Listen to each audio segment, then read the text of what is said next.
अच्छा, आप शबनम खान जी, आपकी स्ट्रॉन्ग पर्सनालिटी को देखकर मुझे वो बात याद आई कि आप राम मंदिर होकर आए थे चलकर। हाँ जी। तो शबनम खान, राम मंदिर कैसे? नहीं, आपने ऐसे वो क्यों कहा एनर्जी, कि शबनम खान और राम मंदिर? इधर सुनिए, क्योंकि हम शबनम खान आजकल के राम जी नहीं हो सकते हैं क्या? आजकल हम अब बच्चों को सिखा रहे हैं कि वन गॉड है, अल्लाह, हिंदू के गॉड, क्रिश्चियन के, सब बराबर है, वन गॉड। यस। लेकिन आप जानती है ये फॉलो नहीं होता है। तो मेरे को बहुत खुशी हुई थैंक यू सो कि मच। शबनम खान जी राम मंदिर होकर आई। तो वो जर्नी के बारे में, वहाँ आपने कैसे एनर्जीज फील करी, क्या आपका था?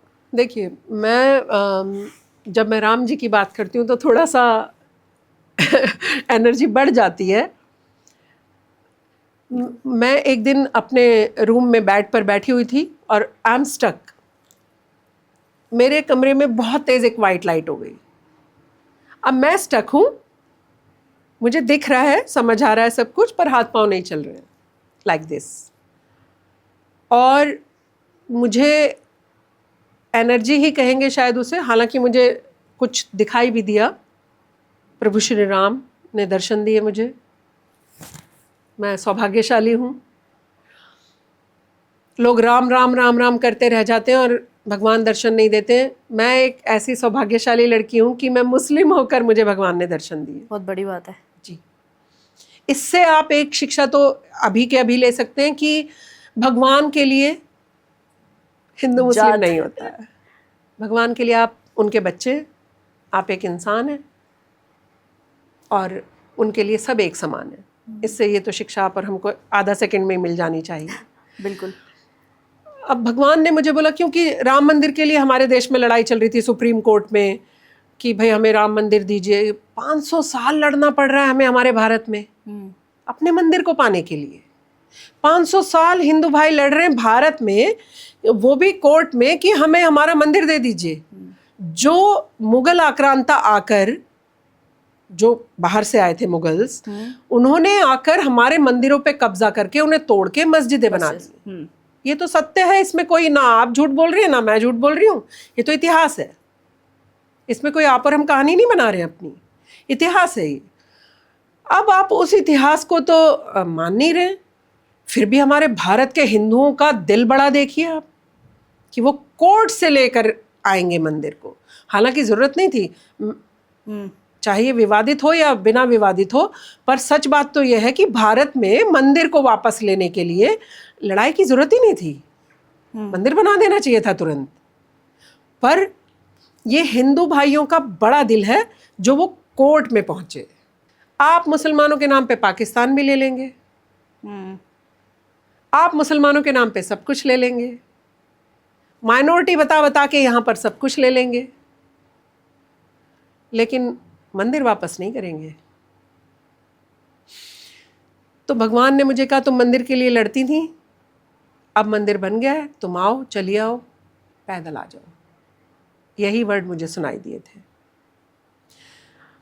अब आप सोच सकती हैं, जब वो टूटा, जो स्टक हो गई थी मैं, तो मैं थोड़ी देर तो मैं सोचने में लग गया कि ये हुआ क्या? सच है कैसे। और मेरा रोम रोम, देखिए अभी मैं बता भी रही हूँ ना आपको, तो मेरा रोम रोम सिहर रहा है कि मैंने जो दर्शन किए थे, जो मुझे दर्शन हुए थे प्रभु श्री राम के।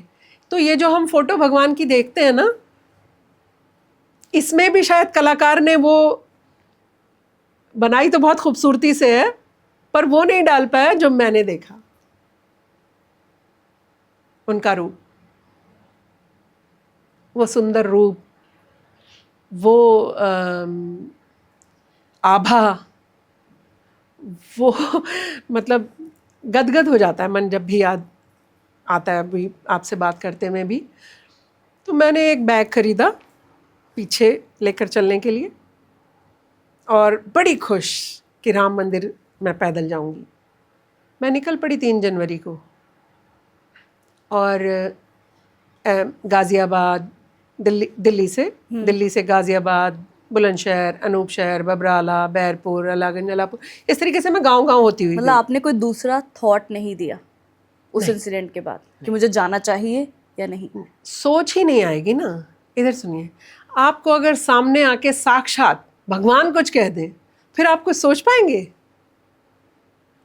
आपके मन में क्या हिंदू या मुस्लिम या सिख या ईसाई या ये कॉन्सेप्ट, या मैं जाऊं या ना जाऊं, नहीं भाई, भगवान ने बोल दिया बस चल पड़िए। तो ऐसी मेरी आस्था थी। मैं जैसे जैसे चलती गई, क्योंकि सर्दी बहुत ज़्यादा थी, मैंने नीचे एक स्वेटर, कोट और थोड़े कपड़े और भी डाले थे, जीन्स वीन्स अपनी। आप बिलीव करिए, धीरे धीरे मुझे वो स्वेटर फेंकना पड़ा, क्योंकि जब आप गर्मी। चलते जाते हैं आपको पसीने आते हैं। सर्दी बहुत थी लेकिन आपको पसीने आ रहे हैं। तो आपने ऑल द वे दिल्ली से राम मंदिर तक पूरा चल के किया? Yes, 700 kilometre approx.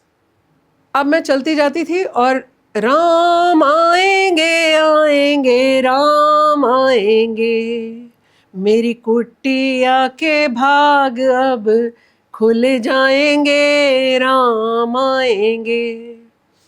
ये गाती हुई रहती थी भजन और चलती जाती थी।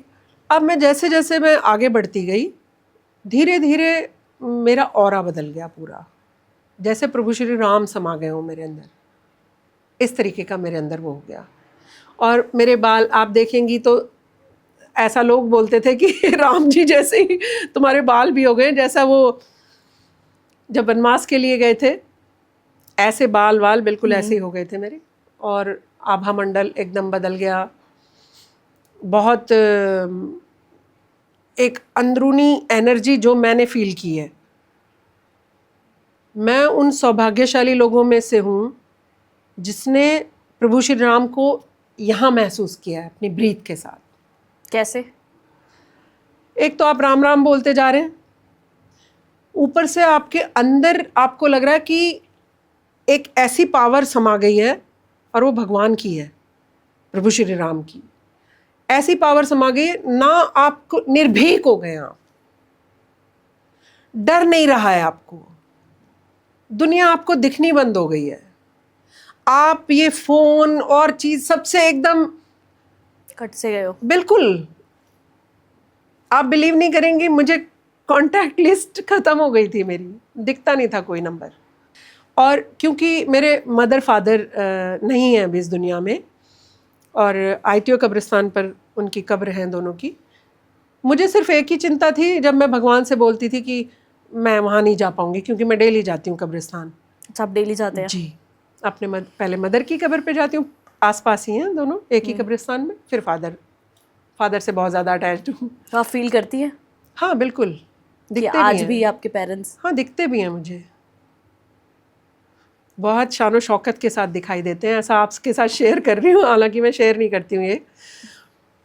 मैं मुझे ऐसा लग रहा है कि वो एक इकलौता इमोशन है आपकी लाइफ में। हाँ, जिसे मैं खुद ही फील करना चाहती हूँ। तो जैसे CCTV में आप देखती हैं ना, CCTV में हम देखते रहते हैं सारी चीज़ें, ऐसे भगवान ने मेरे यहाँ पर एक CCTV लगा दिया, उसमें मुझे मदर और फादर की कब्र लाइव दिखती रहती थी। अब पता नहीं आप बिलीव करेंगी या नहीं करेंगी। अच्छा, कि मतलब आप जब अपना रास्ता चल रही थी, क्योंकि मेरे मन में सिर्फ एक ही वो थी, और कोई मन में और कोई वो था ही नहीं कि इफ और बट और क्वेश्चन मार्क। बस ये था कि मदर फादर के पास नहीं पहुंच पाऊंगी, तो उन्होंने, प्रभु श्री राम ने मेरे यहाँ पर कुछ ऐसा फिट कर दिया जो मुझे उनकी कब्र दोनों की लाइव दिखती रहती थी। ये प्रभु की माया है, आप माने या ना माने वो आपकी इच्छा है, पर मैंने जो फील किया मैं आपको वो बता रही हूँ। फिर मैं चलती जाती थी, इधर से तो मुझे दोनों दिखते रहते थे। और रास्ते में गांव टू गांव जब मैं जाती थी तो सर्दी बहुत थी, अंधेरा हो जाता था, कोहरा आ जाता था 5 बजे 6। गाँवों में जल्दी आ जाता है कोहरा, कहीं भी आप चलते चलते ही अंधेरा हो गया। मैं 5-6 जगह रुकी जहाँ मुझे रास्ता नहीं सुझाई दिया। किस नाम के व्यक्ति ने मेरी मदद की, आप पूछिए? पवन। ओके। एक बार हो सकता है कि पवन नाम का कोई व्यक्ति मिल गया हो, 5-6 बार तो नहीं मिल सकता ना, हर बार पवन। जहाँ मैं रुक जाऊँ, जहाँ पे अंधेरा हो जाए, मुझे रास्ता ना सुझाई दे, या मैं कुछ बिल्कुल, क्योंकि प्राण प्रतिष्ठान वाला टाइम चल रहा था, सड़कों पर लोग भी बहुत ज़्यादा नहीं थे, कोई दिखाई नहीं देता था, लंबी सड़क है और शबनम खान अकेली बस राम आएंगे करती चली जा रही है। तो आपको आपकी एनर्जीज पे स्टैम्प हो गया होगा जब आपको पवन जैसे, फिर तो आपको ऐसा लगा ना कि राम यहाँ है और पवन पुत्र हनुमान कहीं ना कहीं साथ चल ही रहे। ये एक जगह मैं ना अंधेरा हो गया काफ़ी, और मैं उस रोड पर मेरे को यही दिखना बंद हो गया, गांव आगे कितनी दूर है नहीं है, एक धीमी लाइट दिख रही है मुझे कहीं दूर, इतनी सी, वो भी पता नहीं वो गांव की है कि किसी ट्रक की है या किसी बाइक की है, वो भी नहीं पता चल रहा है, पर एक धीमी सी लाइट दिखाई दे रही है। मैंने बोला अब किधर जाऊंगी मैं, तभी एक ना टेम्पू आके रुक गया मेरे आगे। मैंने सोचा कि क्यों, देखिए उत्तर प्रदेश में, अगर मैं, आप इसे पॉलिटिक्स से मत लीजिएगा, फिर भी मैं कहूँगी ज़रूर, अगर समाजवादी पार्टी की सरकार में मैं अकेले चल रही होती तो शायद मेरा गाज़ियाबाद में ही या हत्या या बलात्कार कुछ ना कुछ हो गया होता, ये सच्चाई है। लेकिन मैं अकेले चलती चली गई और इतनी सुरक्षा व्यवस्था सुदृढ़ थी, कोई डर नहीं था मुझे। राम जी थे ना? एक तो राम जी साथ थे, ऊपर से योगी जी भी साथ थे, सत्ता का भी तो फर्क था ना। फिर इसमें बीजेपी सपा कांग्रेस की बात नहीं है, ये सच है जो मैं आपको बोल रही हूँ। वो टेम्पू से भैया उतरे, अच्छा, आप कहाँ जा रही हैं? मैंने कहा मैं राम मंदिर यात्रा पर हूँ, पैदल यात्रा पर हूँ। पैदल हूँ तो इसका मतलब टेम्पू में तो बैठ नहीं सकती हैं। दीदी हम आपको छोड़कर आए आगे, मैं टेम्पू की लाइट जलाऊंगा, आप धीरे धीरे आगे बढ़ती रहिए, और आगे गांव है। वो जो मुझे धीमी लाइट दिखाई दे रही थी वो किसी गांव की दिखाई दे रही थी। आप सोचिए वो क्या नाम था जो भैया टेम्पू की लाइट दिखा रहे थे? पवन। पवन। चाहे पवन यादव आए हों, चाहे पवन शर्मा आए हों, चाहे पवन मिश्रा आए हों, लेकिन आए पवन ही। तो सोचिए, भगवान को पा लिया लगता है। मतलब मैं सोचती हूँ कि अब मेरे लिए कुछ और चीज़ ऐसी नहीं रह गई है, मैंने भगवान को पाया, प्रभु श्री राम को पाया। अब तो मुझे ऐसे लग रहा है, और बताओ। ऐसे ही चलते चलते फिर कहीं कोहरा आ गया तो एक पेट्रोल पंप दिखाई दिया। मैंने पेट्रोल पंप वाले भैया से पूछा, वहाँ पे लाइट थी, पेट्रोल पंप पे पेट्रोल डलाने वाले, इक्का दुक्का कोई गाड़ी आ जा रही है। मैंने कहा भैया मैं पैदल यात्रा पर हूँ राम मंदिर। तो पेट्रोल पंप पे बैठना पड़ा पूरी रात, क्योंकि कोई गांव नहीं था आसपास, रुकने की जगह नहीं थी, तो मैं पेट्रोल पंप पर ही बैठी रही पूरी रात। जी, भोर होने की प्रतीक्षा की। और जब आप भगवान को पा लेते हैं ना तो आप निर्भीक हो जाते हैं।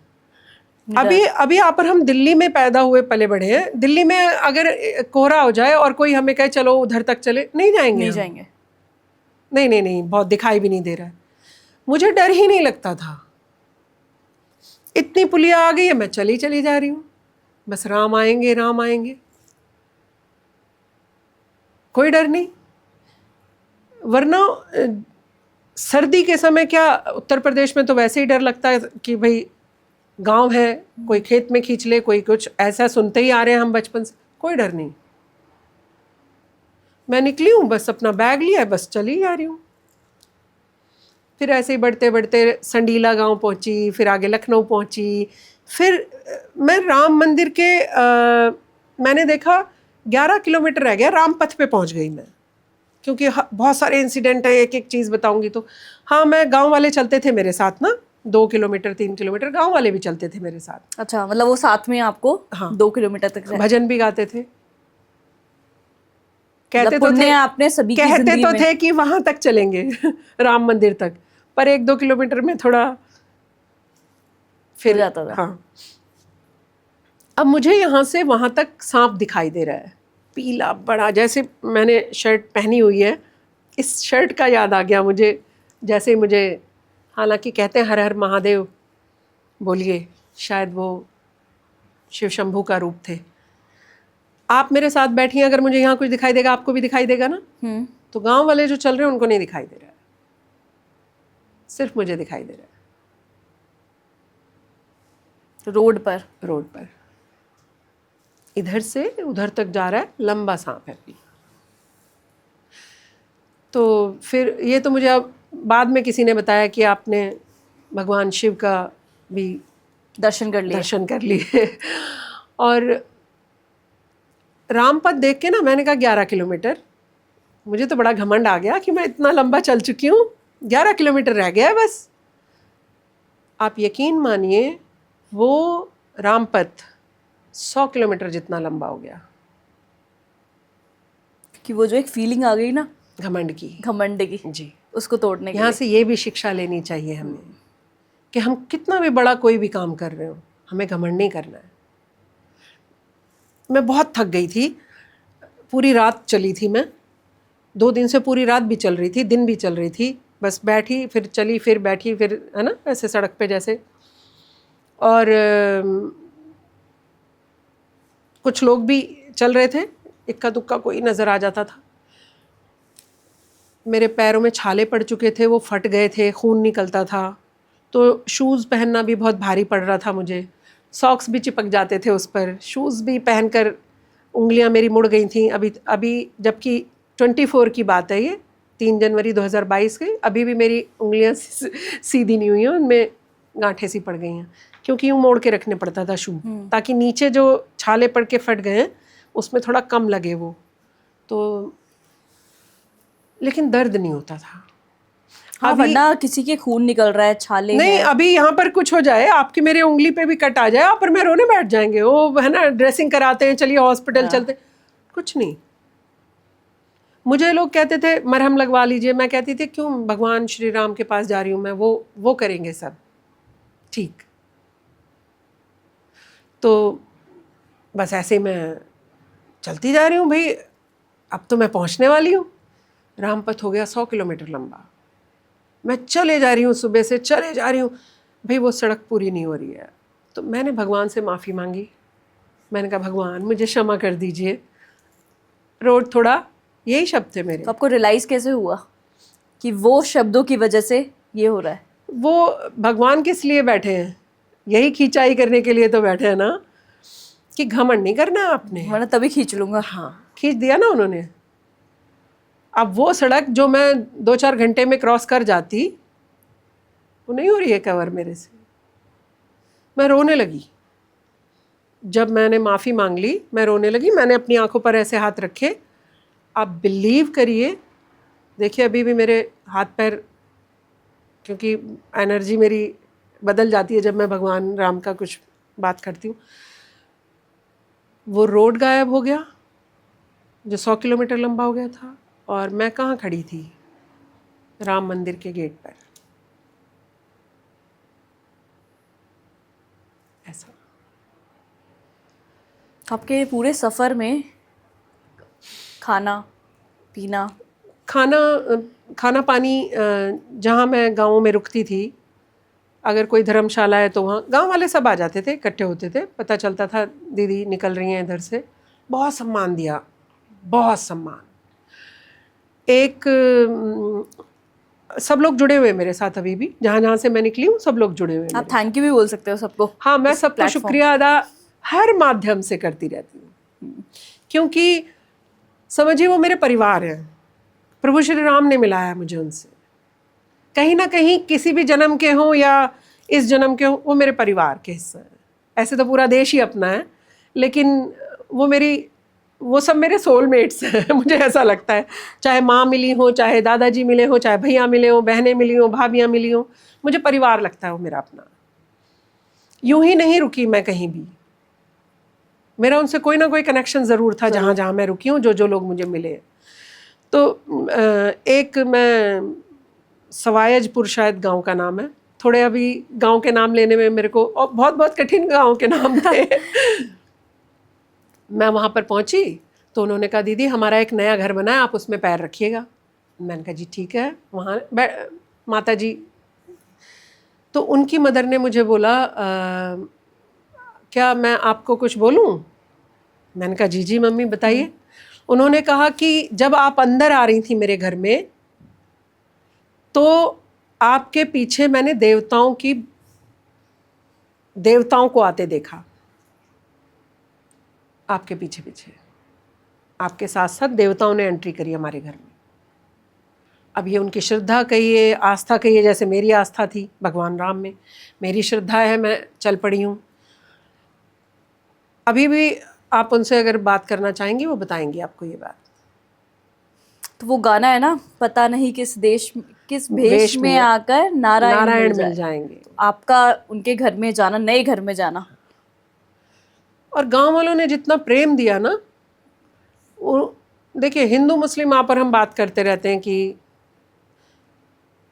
उन शबनम खान तो सबको पता होता था कि शबनम खान है ये, और एक बार भी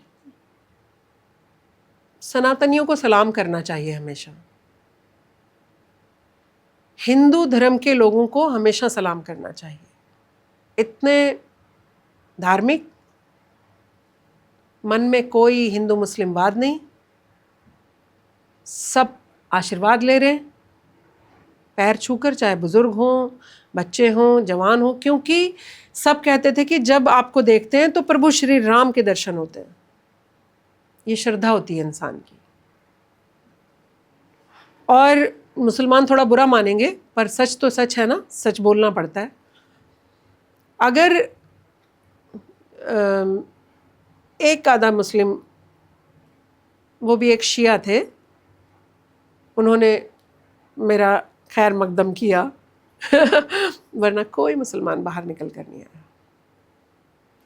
अच्छा, तो आपकी लाइफ में काफ़ी चेंजेस आए वहाँ से आने के बाद? हाँ, negative, positive? Positive of course. लेकिन जैसे आप कह रहे हो कि मुसलमान भाई थोड़े से वो हो गए होंगे। देखिए, उनसे नहीं डरना चाहिए कभी भी। अगर सामने कोई दुश्मन ही नहीं है तो आपके राजा रहने का भी कोई फायदा नहीं है। दुश्मन है तभी तो आप राजा कहला रहे हैं। अगर हम कुछ अच्छा काम कर रहे हैं और सामने कुछ बात ही नहीं है तो फिर अच्छा मजा ही कैसे, नहीं आएगा। नहीं, अच्छा बुरा काउंट कैसे करेंगी आप?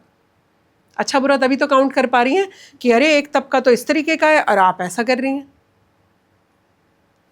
बिल्कुल सही तो बात। सामने दुश्मन होना बेहद ज़रूरी है। दुश्मन हमारे लिए क्या बुरा सोचते हैं?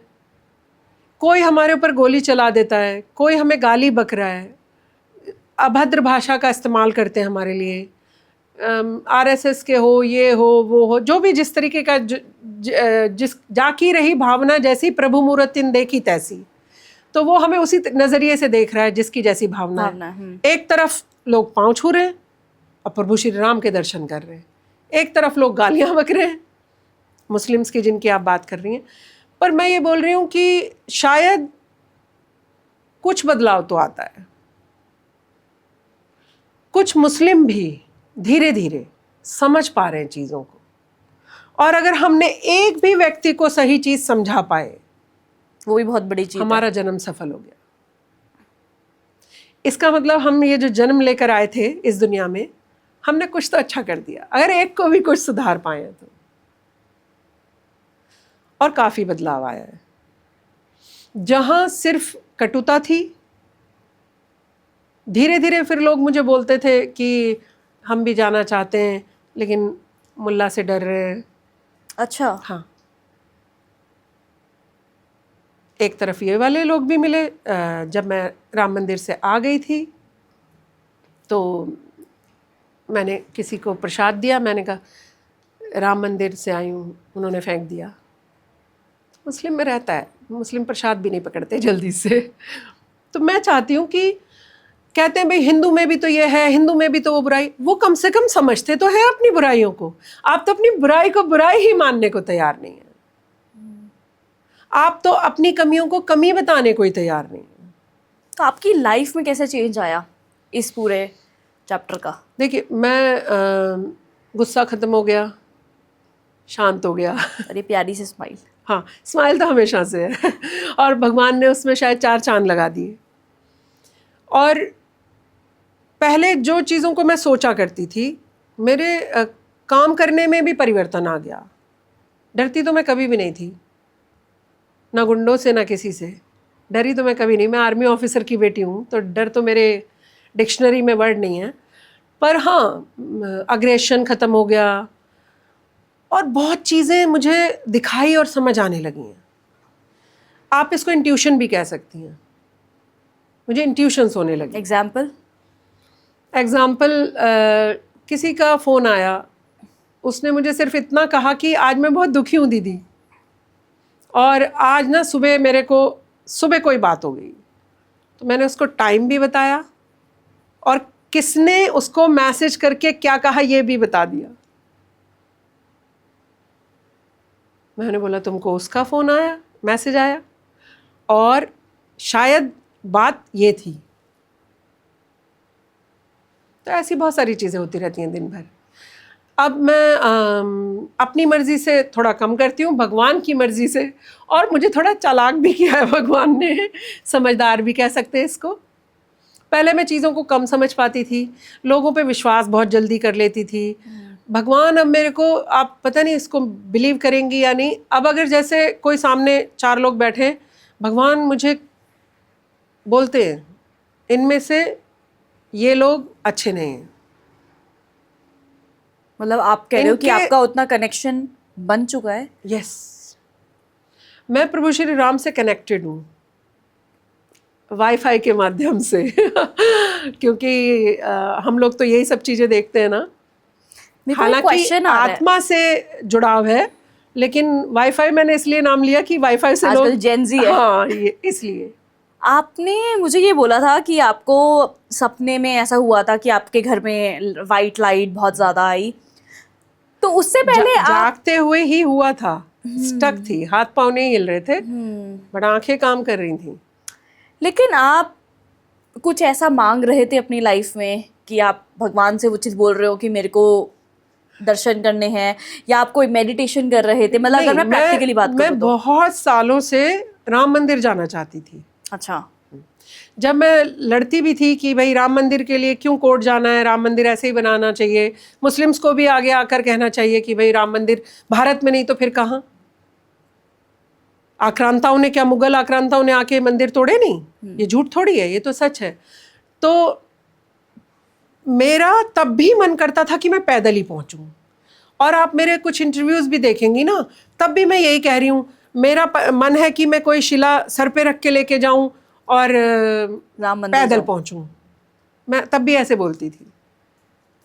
तो शायद भगवान को मेरे ऊपर दया आई, या जो भी कृपा कहें आप उसको, या मैंने दिल से मांग लिया शायद। मैंने एक चीज़ और सीखी इससे, कि कहते हैं ना प्रभु को पाना आसान नहीं, नहीं, प्रभु को पाया जा सकता है। श्रद्धा होनी चाहिए, अगाढ़ श्रद्धा, दिल से। फिर आप दिमाग के कनेक्शन कट कर दीजिए, यहाँ से सोच लीजिए, फिर प्रभु आपके अंदर समा जाएंगे। जैसे आप राम मंदिर गए हो, ऐसे कोई और मंदिर भी? नहीं, देखिए, मंदिर जाना मेरी कोई वो नहीं है। मुझे कोई नेम फेम पाने की ना तो ज़रूरत है, भगवान का इतना आशीर्वाद है पहले से ही, मेरा अच्छा भगवान ने नाम सब दे रखा है। मंदिर जाके मैं अपने नंबर बनाऊं, ऐसी मेरी कोई इच्छा ना थी ना है। मेरे साथ जो हुआ मैंने आपको सच बताया। राम जी के साथ पता नहीं क्यों मेरा कनेक्शन है कि राम मंदिर के अलावा सच बताऊं तो मुझे कुछ और दिखता भी नहीं है। आप कहेंगी चलो ये वाले मंदिर चलते हैं, राम मंदिर चले, अभी भी मैं पैदल ही चल पड़ूंगी। अभी आप और हम यहाँ से उठे हैं और आप कहीं कहाँ चलेंगे, चलो राम मंदिर चलते हैं, पैदल चल पड़ेंगे, कोई बात नहीं। तो कुछ ना कुछ, ये तो भगवान ही जानते हैं कि क्या चीज़ है। पर मैं जितनी श्रद्धा से चली, मैंने प्रभु को पाया। तो वो कितने दिन लगे वहाँ तक पहुँचने में? मैं 3 जनवरी को चली थी और 22 जनवरी शाम को पहुंची थी। 20 दिन 20 दिन वो मेरी जिंदगी के सबसे बेहतरीन, सबसे यादगार, चमत्कारों से परिपूर्ण। मैं आपको एक चीज़ और बताऊं, मैं बात नहीं कर रही हूँ किसी से, मैं सिर्फ चलती जा रही हूँ। अब मेरे मन में गन्ना खाने का मन कर गया मेरा, क्या रे उत्तर प्रदेश में चल रही हूँ और गन्ना नहीं दिखाई दिया, ये मैं सोच रही हूँ मन में। गांव के 10-12 लोग भी चल रहे हैं साथ में। एक भैया मेरे पास आए, बोले दीदी मैं अभी आता हूँ। माताएं बहनें भी चलती थी, सब भजन गा रहे हैं हम सब। मेरे मन में आ रहा है कि गन्ना नहीं दिखाई दिया मुझे। वो जो भाई बोल कर गए कि 2 मिनट में आ रहा हूँ, वो गन्ना लेकर आए जी 10 मिनट बाद आए कूदते हुए, और हाथ में क्या था, गन्ना। मैंने प्रभु को बोला, प्रभु तुम कैसे सुन लेते हो, कैसे? मैं तो अपने मन में सोच रही हूँ ना, किसी से शेयर कर रही हूँ जो चल रहे हैं। और मैं जो भगवा शॉल ओढ़े रहती थी, मैंने जहाँ से निकलती थी मुझे बंदर बहुत दिखाई देते थे। और ऐसे तो कहते हैं कि बंदर यूपी में बहुत ज़्यादा हैं, पर गाय भैंस जो बाहर बंधे हुए होते थे, मैं जहाँ से निकलती थी, आप यकीन करिए उनका रंभाना, जो रंभाती हैं भैंसें, उसमें राम सुनाई देता था। अच्छा। राम राम ऐसे सुनाई देता था। सोचिए आप, जहां से मैं निकलती थी ना, कोई जानवर बंधा हो, गाय हो, भैंस हो, बछड़ा हो, राम आवाज आती थी मुझे। शोर करते थे, बहुत बोलते थे सभी। और रोम रोम देखिए किस तरह से सिहर रहा है अभी भी। जब हम भगवान की बात करते हैं तो हमारी एनर्जी चेंज हो जाती है। अभी हम जब डॉग लवर्स पे बात कर रहे थे, तब कुछ और दुनियावी चीज़ों में थे हम। अब हम दुनिया वाले उसमें नहीं हैं। वो आप देख रही होंगी, बदलता है। भगवान आपको सद्बुद्धि भी देते हैं, शांति भी देते हैं, ताकत भी देते हैं। तो आपने लाइफ में, मतलब जहाँ तक मुझे समझ आ रहा है, आपको एनर्जीज, ऑरा, आप काफ़ी मानते हो इन चीज़ों को, मानते हो, एग्जिस्ट भी करती हैं? देखिए, मानूं तो गंगा मानूं, ना मानूं तो बहता पानी। गंगा को भी हम सब गंगा मैया बोलते हैं, बिल्कुल, तो हम गंगा मैया मान रहे हैं, नहीं तो किसी के लिए तो वो पानी बह रहा है। होता सब कुछ है, समझ किसी किसी को आता है। तो आपके क्या इस एपिसोड में आपको वो हिट हुआ कि ऑरा, वो एनर्जीज? जब भी आप मुझसे भगवान श्री राम की बात करेंगी, मेरा ऑरा बदल जाएगा, हाव भाव बदल जाएंगे, अपने आप हो जाता है ये।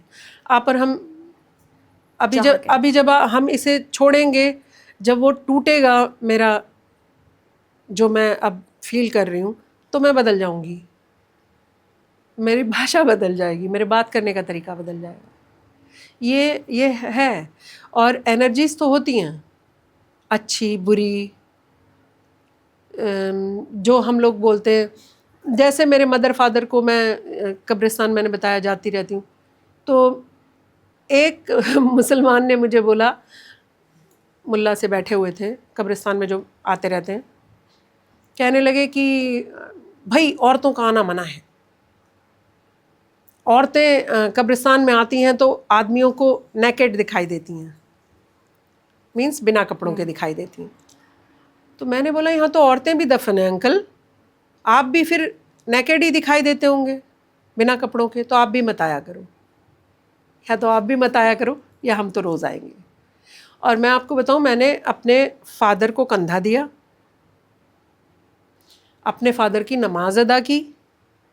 तो मुझे लगता है कि ऊपर वाले ने हमें लड़का लड़की और ये सब ऐसे नहीं भेजा है कि लड़की माता पिता के लिए नहीं कर सकती, लड़का ही करेगा, ऐसा नहीं है। और ना ही हिंदू मुसलमान बना के भेजा है, इंसान बना के भेजा है, इंसान रहिए बस। तो आपको डर नहीं लगता जब आप, जैसे आपने बोला कि आप डेली जाते हो? जिंदा लोगों से डरना चाहिए, मरे हुए लोगों से क्यों डरना है? जो मैं ऐसा सोचती हूँ कि जो भगवान के पास चले गए वो आपको डराएंगे क्या? जो जीता जागता इंसान है वो खतरनाक है, उससे डरिए, वो आपको नुकसान पहुंचा सकता है। मरने के बाद तो परमात्मा के पास पहुंच गए, वहां तो अच्छा ही होगा, कुछ भी जो भी होगा भगवान अच्छा ही कर रहे होंगे।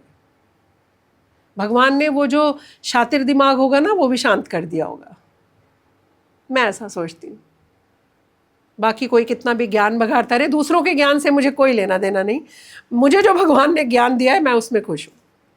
मरे हुए से मत डरिए, जिंदा लोगों से डरिए। हाँ, मरे हुए लोगों के लिए प्रार्थना करिए, जो चले गए वो वहाँ पर भगवान के पास हैं, अच्छे से हों, और जो अगर बुरे कर्म करके गए भगवान उन्हें क्षमा करे सबको। आपके माध्यम से ये भी उनके लिए भी दुआ कर दे रहे हैं कि उनको भी क्षमा करना भगवान। हो सकता है वहाँ जाके समझ आ गई हो कि भगवान ने हमें दिमाग भी दे के भेजा है, दिल भी दे के भेजा है, इमोशंस के साथ भेजा है, अच्छी बुरी राह बताने के लिए दिमाग भी देकर भेजा है। मैं चाहूँ दीप्ति को बहन मान लूँ, मैं चाहूँ दुश्मन मान लूँ, मैं चाहूँ आपके लिए बुरा सोच लूँ, मैं चाहूँ आपके लिए अच्छा सोच लूँ। तो अच्छा सोचने से सब अच्छा होगा, बुरा सोचेंगे तो आपका भी तो बुरा होगा। ऐसा क्यों सोचते हैं आप? आप किसी के लिए बुरा कर रहे हैं तो ऐसा मत सोचिए। आप किसी का बुरा सोच रहे हैं तो आपका सुदर्शन चक्र भगवान का घूम रहा है फिर ऊपर। आप लॉ ऑफ अट्रैक्शन, मैनिफेस्टेशन वगैरह में भी बिलीव करते हो क्या? मैं बोलती हूँ आप भगवान का नाम लेते रहो, सब कुछ अपने आप अट्रैक्ट हो जाएगा। ना आपको कोई नंबर की ज़रूरत है, ना आपको कोई और चीज़ की ज़रूरत है। मुस्लिम से कह रही हूँ अल्लाह अल्लाह करते रहिए, राम राम करते रहिए, बात एक ही है। उसको किसी भी भाषा में, ये मेरा क्या है कान, इसको चाइनीज़ लोग पता नहीं क्या कहते होंगे, जापानीज़ कुछ और कहते होंगे, इंग्लिश में ईयर बोलते हैं। काम तो सुनने का ही देता है ना, फंक्शन तो वही है ना उसका। ये जो चेंजेस आए हैं, क्या ये जो राम मंदिर वाला पूरा जर्नी था उसके बाद आए हैं ये चेंजेस, ये वाले शुरू से? नहीं, मेरे घर में वैसे तो इस तरीके का माहौल नहीं रहा, क्योंकि मैं आर्मी बैकग्राउंड से आती हूँ कि हिंदू हैं, मुस्लिम हैं, इस तरीके का माहौल तो मैंने अपने फादर मदर के मुंह से कभी ये नहीं सुना वी आर मुस्लिम, वो तो देश के वी लिए आर जीते हैं। इंडियन, ये सुना हमेशा। देश के लिए अगर आपको जान देनी पड़े तो डोंट कॉल मी, शहीद हो जाइए आधा सेकंड से पहले। हम भारतीय पहले हैं, धर्म सेकेंडरी है हमारे लिए। और धर्म तो मुझे लगता है हमने ही बनाया। जो भी मुस्लिम, जैसे कहीं कभी भी आप देखती हैं कि संविधान पहले कि धर्म, वो कहते हैं धर्म पहले। नहीं, संविधान भी पहले है, देश है तो हम सब हैं भाई। आप सोचिए, मैं जिस देश में रहती हूँ, जिस देश में जन्मी हूँ, जिस देश की रोटी खाती हूँ, मेरे लिए वो होगा सर्वप्रथम सर्वोपरि, या मैं धर्म लेकर बैठ जाऊँ पहले? धर्म मेरी निजी चीज़ है, मैं नमाज पढ़ती हूँ या नहीं पढ़ती हूँ इंडिविजुअल मैटर है। आप मंदिर जाती हैं या नहीं जाती हैं इंडिविजुअल मैटर है। लेकिन आप देश के खिलाफ अगर बुरा सोचते हैं या देश के खिलाफ किसी भी गतिविधि में हैं, फिर बच नहीं सकते आप, ना मेरे शब्दों के बाण से, ना प्रभु श्री राम के बाण से, किसी से भी नहीं बच सकते। ये हमारी ह्यूमन एक्टिविस्ट, बहुत मजा आया यार। Thank you. आपके वो ऑरा एनर्जी वो मैंने भी फील करी है। आप तो कर ही रहे हो, टू मच इंस्पिरेशनल।